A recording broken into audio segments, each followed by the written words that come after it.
Breaking news naging laban ni Naoya Inoue versus Luis Nery. So pagdating sa mismong laban sa round 1, nagbibitaw agad si Inoue ng mga mabibigat na suntok. Samantalang si Luis Nery naman ay hindi masyadong tinatamaan si Inoue sa mga suntok ni Nery. Pero ang mahirap kay Luis Nery, nagbibitaw siya ng mga big swing pero hindi tumatama kay Inoue.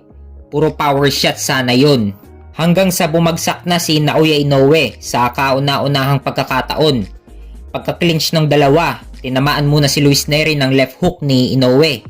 Tapos binawian naman ni Luis Nery ng left hook si Inoue. Sa round 2, si Naoya Inoue naman ang naging agresibo. Puro solid na kumukonekta kay Nery ang mga suntok ni Inoue. Magaganda rin ang mga timing ng counter ni Inoue. Hanggang si Luis Nery naman ang bumagsak, tinamaan ng left hook ni Inoue. Gumawa na naman kasi ng big swing si Luis Nery. Nakakaubos kasi ng lakas yun, lalo na't kung hindi tumama sa kalaban ang suntok na yun.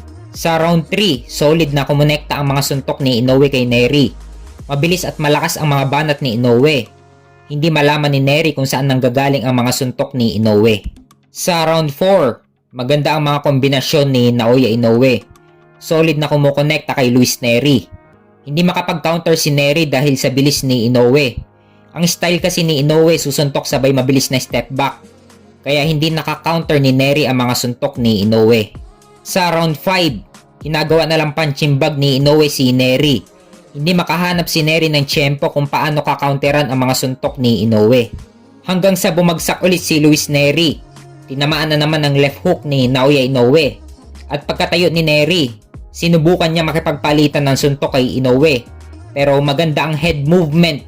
At mabilis talaga si Inoue. Mabibilis ang mga suntok niya, hindi makatama si Luis Nery. Sa round 6, makikita mo na wala ng lakas ang mga suntok ni Nery. Tinatamaan man si Inoue pero walang talab kay Inoue. At kalaunan, bumagsak na naman si Luis Nery. Tinamaan ng right hook ni Naoya Inoue. At dito na tinapos ni Inoue ang laban. Panalo si Naoya Inoue via TKO sa round 6. Na-retain niya ang kanyang undisputed super bantamweight title. At may bagong kartada si Naoya Inoue na 27 wins with 24 knockout at walang talo. Samantalang si Luis Nery naman ay nalasap niya ang pangalawang talo nito sa kanyang pro boxing career na 35 wins with 27 knockout at may dalawang talo. At pagdating sa post-fight interview, makikita na nakipagkamay si Naoya Inoue kay Sam Goodman. Ito rin ang isa sa mandatory ni Naoya Inoue sa kanyang titulo. Mandatory si Sam Goodman sa WBO Super Bantamweight title ni Naoya Inoue. At mandatory din siya sa IBF Super Bantamweight title ni Naoya Inoue. At inaasahan na maikakasa ang laban nila. Target sa buwan ng September. Ito na ang pangalawang depensa ni Naoya Inoue sa kanyang undisputed Super Bantamweight title. Kung matatandaan, pahayag ni Inoue na magkakaroon muna siya ng 2 o 3 laban sa Super Bantamweight Division bago umakyat ng Featherweight Division. So ididepensa ulit ni Naoya Inoue ang kanyang undisputed Super Bantamweight title. So si Sam Goodman na ang pangalawang mandatory na makakalaban ni Inoue sa 122 pounds.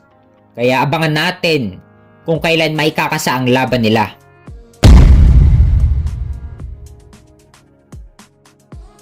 Sa kabilang banda naman, interim WBC Super Middleweight Champion David Benavidez suko na kay undisputed Super Middleweight Champion Canelo Alvarez.